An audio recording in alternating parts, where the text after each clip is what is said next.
So now we have chapter 2, and it is called globe, latitude and longitudes. Let's understand what is a globe. See, globe is a model of the earth. Globe is a model of earth, and on a globe what we do have?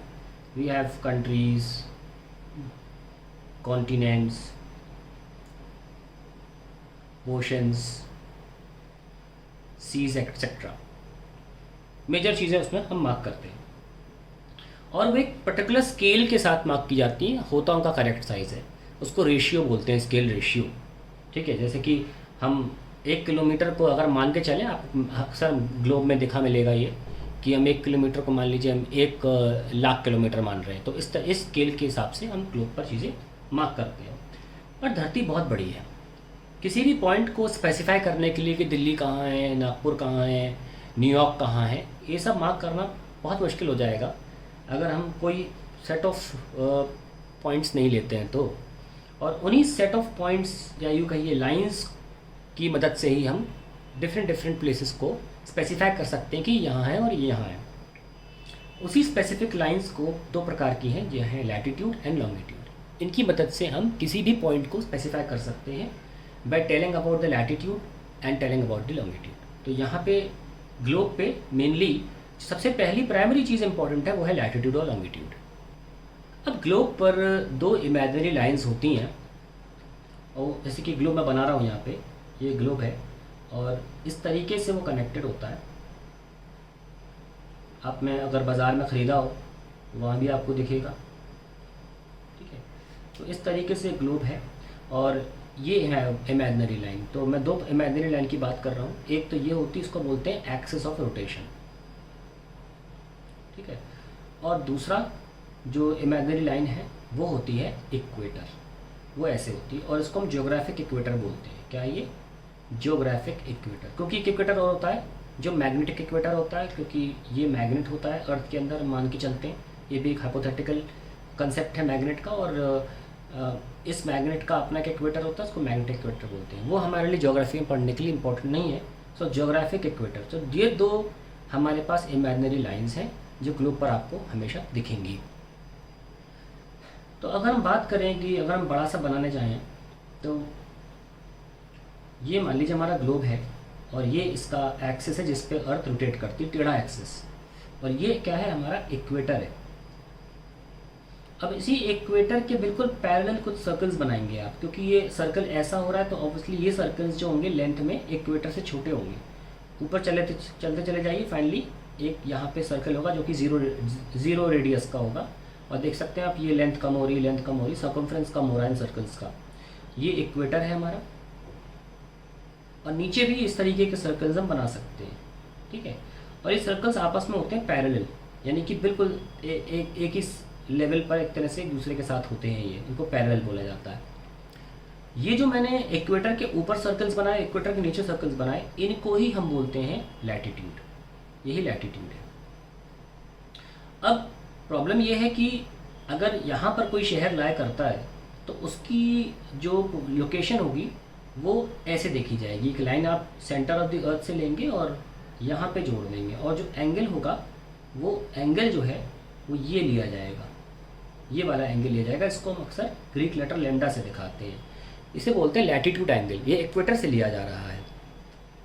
ठीक है, तो problem ये है कि अगर ऐसे ही नीचे भी एक शहर हो सकता है तो उसका भी एंगल सेम आएगा, क्योंकि 2 शहर सेम एंगल पर आ सकते हैं। इसलिए हमने इक्वेटर की मदद से 2 हिस्सों में डिवाइड किया अर्थ को। एक होता है नॉर्दर्न रीजन, एक होता है नीचे वाला सदर्न रीजन।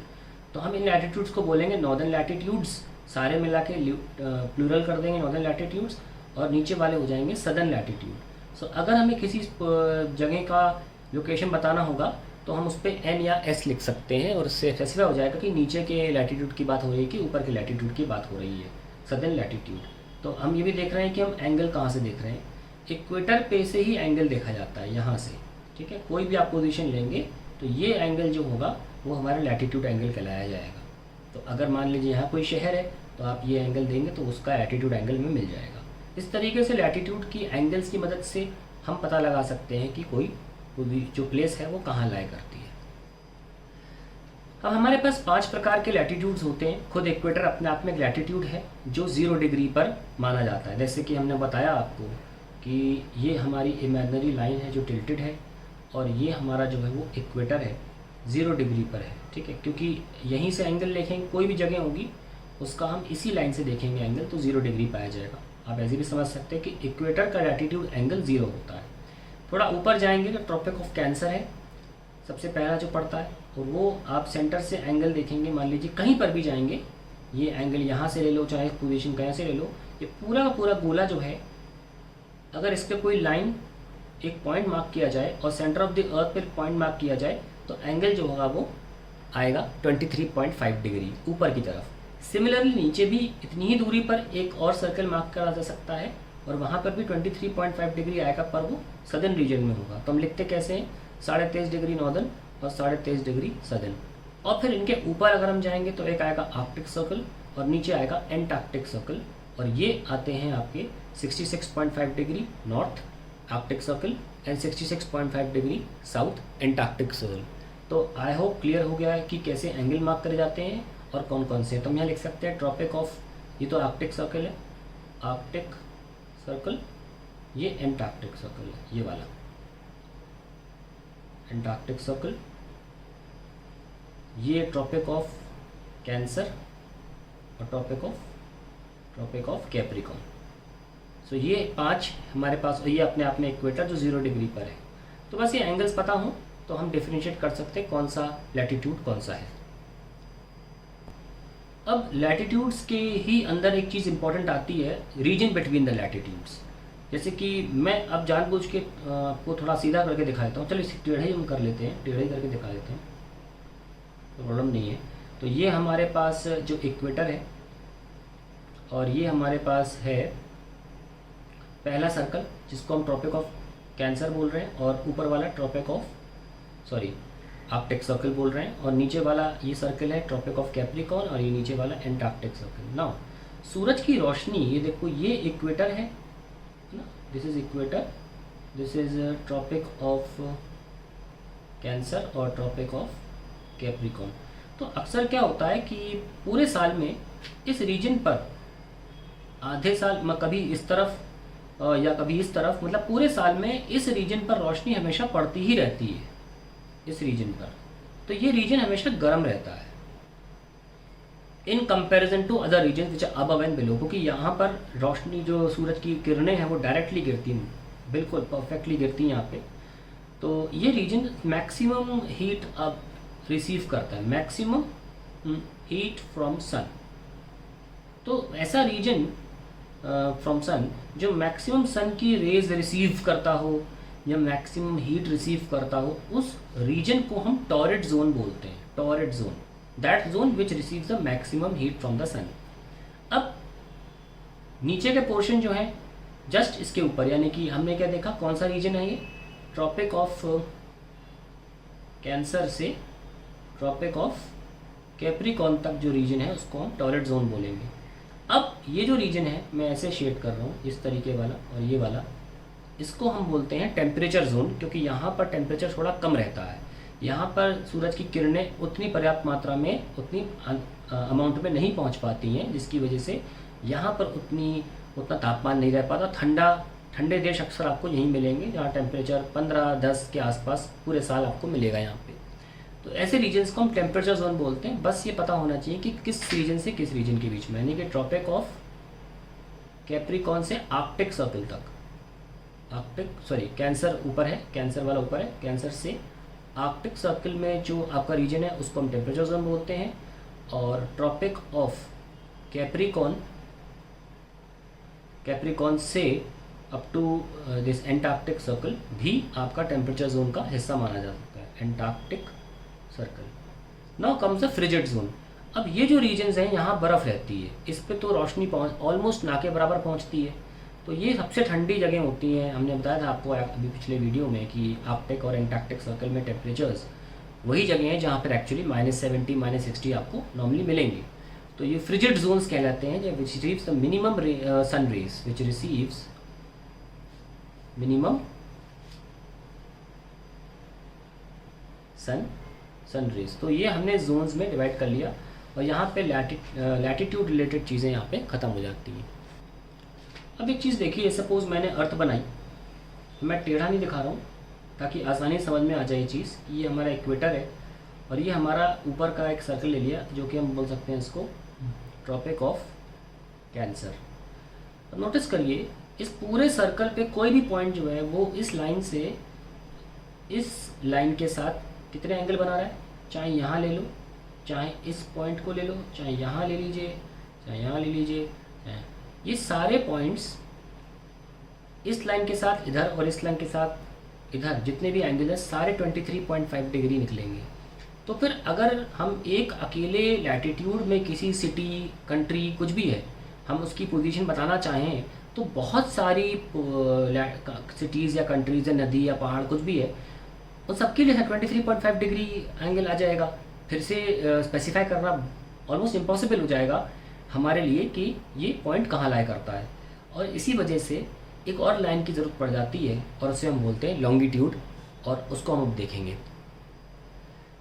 तो लॉन्गिट्यूड की बात हमने बताई आपको कि क्यों लॉन्गिट्यूड ज़रूरी हो जाता है, क्योंकि नॉर्दर्न या सदर्न रीजन में किसी एक लैटिट्यूड पर अलग अलग जगहों के भी आपको लैटिट्यूड एंगल सेम मिल सकते हैं।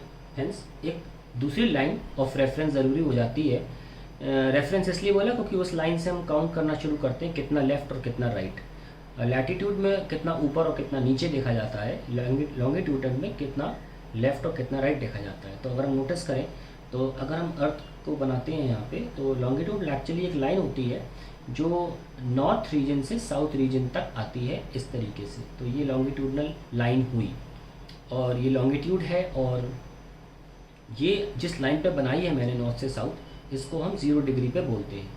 अब इसके बगल में ऐसे बनाई जाती हैं लाइंस और सारी की सारी लाइंस जो हैं वो उनको साउथ के एक पॉइंट पे आके मीट करना होता है, ठीक है, ऐसे इस तरीके से। आप देख सकते हैं कि अगर हम बीच में कहीं हैं, जैसे ये इक्वेटर है, अगर हम बीच में कहीं हैं तो लाइंस के बीच में स्पेसिंग जो है वो धीरे धीरे धीरे धीरे धीरे धीरे कम होती चली जा रही है। फाइनली इट बिकम्स टू 0 और यहाँ पे देख सकते हैं इट कम्स टू 0।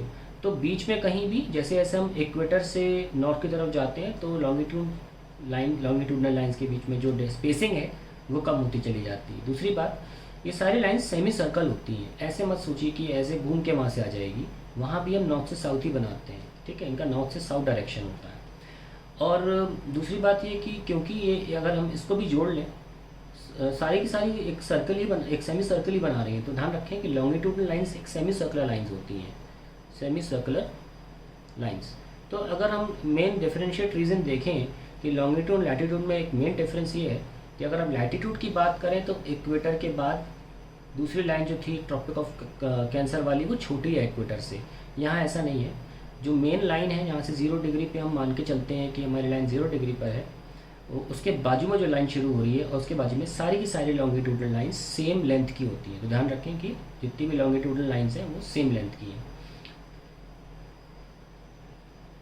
अब पॉइंट ये आता है कि किस लाइन को हम रेफरेंस लाइन मान के चले, और रेफरेंस लाइन जिसको माना जाता है वो होती प्राइम मेरिडियन। और प्राइम मेरिडियन की खास बात ये है कि वो ग्रीनिच से पास होती है, और ग्रीनिच में की खासियत इस बात की है कि वहाँ पे we have a BRO, that is British Royal Observatory, British Royal Observatory. तो ग्रीनिच से जो लॉन्गिट्यूडनल लाइन गुजरती है उसको प्राइम मेरिडियन बोलते हैं, वहीं से हम 0 डिग्री की शुरुआत कर देते हैं। इसके इधर की बात करें तो इट विल बी वेस्ट, और इसके इधर की बात करें इट विल बी ईस्ट। तो ये लाइन जो है हमारी सेमी सर्कुलर लाइन, इसको प्राइम मेरिडियन बोला जा रहा है, जिसका अपना एंगल 0 डिग्री है। जैसे इक्वेटर अपने आप में लैटिट्यूड था 0 डिग्री पर, प्राइम मेरिडियन भी 0 डिग्री पर है। इसके आजू और बाजू की लाइंस को जो रीजन है उनको वेस्टर्न और ईस्टर्न हेमिस्फीयर्स बोला जाता है। अब इस पूरे वेस्टर्न हेमिस्फीयर को 180 डिग्री में बांटा गया है। तो ये पीछे पहुंच जाएगा ऐसे, फिर पीछे पहुंच जाएगा यहाँ तक, और वेस्टर्न हेमिस्फीयर तो देख लिया हमने, ईस्टर्न हेमिस्फीयर से भी 180 डिग्री पीछे पहुँच जाएगा। तो एक अजीब सी बात ये आती है सामने कि 180 डिग्री अगर हम प्राइम मेरिडियन से देखें और इन द वेस्टर्न हेमिस्फीयर, और 180 डिग्री बाद हम ईस्टर्न हेमिस्फीयर में देखें प्राइम मेरिडियन से, तो दोनों पॉइंट जो हैं वो एक ही लाइन पे एक्चुअली लाई करते हैं। तो 180 डिग्री बाद जो पॉइंट होता है वो सेम एक्चुअली लॉन्गिट्यूडनल लाइन पे एक्ट कर रहता है पॉइंट। तो that is about the longitudinal lines. Basic बात यहाँ पे चलते हैं। अब लॉन्गिट्यूडनल लाइन से हम कैसे टाइम देखते हैं वो देखते हैं। देखो उसके पहले एक चीज़ देख लेते हैं, जैसे कि यहाँ पर कोई पॉइंट है और सपोज़ यहाँ मैं देख लेता हूँ एक पॉइंट, सपोज़ ये एक पॉइंट है, इसको मैं कैसे स्पेसिफाई करूँगा। सपोज़ ये पॉइंट अगर हम इसको सेंटर ऑफ द अर्थ से जोड़ें तो मान लिया कि इस फ्लैट लाइन से ये एंगल जो है वो 27 डिग्री है, एग्जाम्पल ले लिया। तो ये तो तुम्हारा नॉर्थ रीजन में है, तो लिखेंगे 27 डिग्री नॉर्थ और बाद में लिखेंगे लैटिट्यूड। और अब हमें ये पॉइंट इतना परफेक्टली स्पेसिफाई हो चुका है कि तो कि यहाँ से यहाँ आते आते 90 डिग्री हो गया है ना, और ये पूरा 180 हो गया। तो 27 डिग्री नॉर्थ के साथ साथ अब now we can also write कितना 90 डिग्री लॉन्गिट्यूड, ठीक है, लॉन्गिट्यूडनल। और किस रीजन में, वेस्टर्न हेमिस्फीयर में, तो आप वेस्टर्न हेमिस्फीयर लगा सकते हैं। तो इस तरीके से हम अब पॉइंट पर स्पेसिफाई कर सकते हैं एक्यूरेटली। तो एग्जैक्टली एक सिंगल पॉइंट हमें मिल जाता है। ऐसे भी use latitude and longitude to specify a location. एक और एग्जांपल ले लेते हैं प्रैक्टिस के लिए। मान लीजिए ये नॉर्दर्न हेमिस्फीयर का रीजन है और मतलब धरती के ऊपर का, और वो भी वेस्टर्न का। तो अगर हम ऐसे मान के चलें, मान लो हमने वेस्ट पार्ट लिया अर्थ का, वेस्टर्न हेमिस्फीयर लिया है और नॉर्दर्न रीजन लिया है, ठीक है। तो ABCD ये क्या है, ये हमारे लैटिट्यूड्स हैं, लैटिट्यूड्स, और 1 2 3 4 हमारे लॉन्गिट्यूडनल लाइंस हैं। तो मैंने कुछ सर्कल किया है, एक पॉइंट B लाइन पर एक सर्कल किया है। इसकी पोजीशन मैं कैसे मार्क करूँगा, इसकी पोजीशन होगी B डिग्री नॉर्थ, क्योंकि लैटिट्यूड्स अपने एंगल से जाने जाते हैं, इसलिए जो नाम दिया वो एंगल हो जाएगा। B डिग्री नॉर्थ क्योंकि नॉर्दर्न हेमिस्फीयर है, और साथ में हम लिखेंगे लैटिट्यूड एंड 1 डिग्री पर है 1 डिग्री वेस्ट, क्योंकि वेस्टर्न हेमिस्फीयर लिया, लॉन्गिट्यूडनल या लॉन्गिट्यूड। इस तरीके से हम पोजीशन को डिफाइन करते हैं। आइए इस पॉइंट को कैसे मार्क करेंगे, we'll have C degree north latitude and 3 degree west longitude. That's it.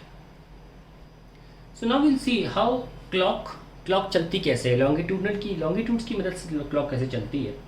तो जैसे कि हमने अर्थ बनाई, हम टाइम जोन समझने वाले हैं, और ये हमारे जो लाइन है नॉर्थ से साउथ रन कर रही है, जो ग्रीनिच से निकलती है, ग्रीनिच, हम इसको ग्रीनविच भी बोलते हैं। और ये कहाँ है, इसमें कहाँ, इस ग्रीनिच सिटी में क्या है, ब्रिटिश रॉयल ऑब्जर्वेटरी, ठीक है। तो यहाँ से निकलती है, इसको प्राइम मेरिडियन बोला जाता है, प्राइम मेरिडियन बोला जाता है। 0 डिग्री इसका एंगल है। नाउ इस मेरिडियन पर जब सूरज जो होता है अपने हाईएस्ट पॉइंट है, sun at the highest point in sky, तब हम बोल देते हैं कि भाई 12 बज रहा है। तो उस टाइम को हम बोलते हैं 12 बज रहा है, जब सन बिल्कुल इस प्राइम मेरिडियन पर बिल्कुल हाईएस्ट पॉइंट पर होता है। तो जितनी भी प्लेसेस हैं इस मेरिडियन पर लाई करती हैं, सब जगह 12 बज रहा होता है। फिर ध्यान से सुने, प्राइम मेरिडियन पर जब सन सबसे हाईएस्ट पॉइंट पर होता है, तब प्राइम मेरिडियन पे एग्जिस्ट करने वाली सारी प्लेसेस सब जगह 12 बज रहा होता है।